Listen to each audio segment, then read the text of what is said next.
Disons-le tout net, sans les équations, pas de problème, pas d'inconnu, pas d'équilibre. On ne se vaudrait même pas les uns les autres, et bien d'autres choses encore.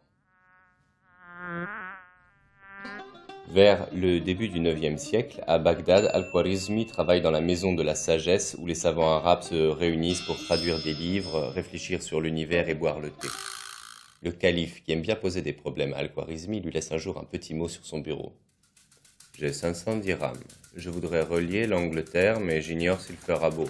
Dedans ma fille, qui a un quart d'âge du mien.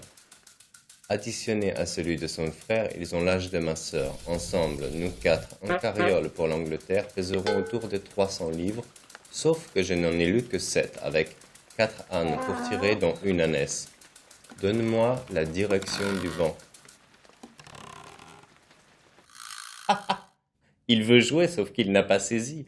Il n'a pas compris que pour trouver cette chose, il faut une chose qu'on cherche, l'inconnu, mais aussi une relation de cet inconnu avec d'autres choses connues sous forme de nombre. Dès lors que cette relation a rapport d'équivalence, d'égalité, c'est-à-dire que les choses se valent et donc sont égales sans être identiques. Attention, si trop jumelles, alors elles ne parleront pas. Alors, il y a équation.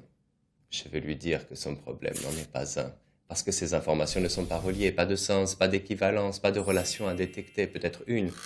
Je sais qu'il a 64 ans, l'inconnu, sa fille un quart 16, sa fille et son fils autre inconnu ont l'âge de sa sœur, je la connais, Fatima, elle lui ressemble comme les 2 gouttes de l'eau. 64 moins 16, son fils en a 48, ça je sais, donc...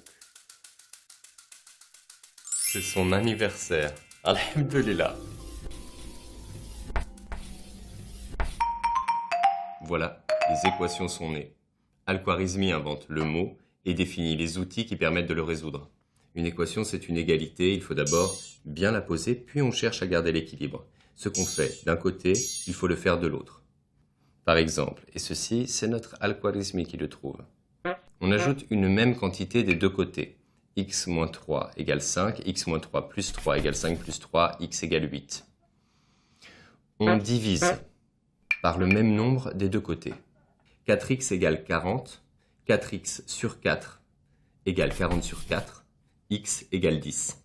Et remarquez que c'est ainsi qu'on résout une équation en isolant l'inconnu. En donnant les méthodes pour résoudre les équations, Al-Khwarizmi invente l'algèbre, la science des opérations et des équations. Grâce à l'algèbre, on peut résoudre toutes sortes de problèmes dès lors qu'ils sont bien posés. Al-Khwarizmi, merci.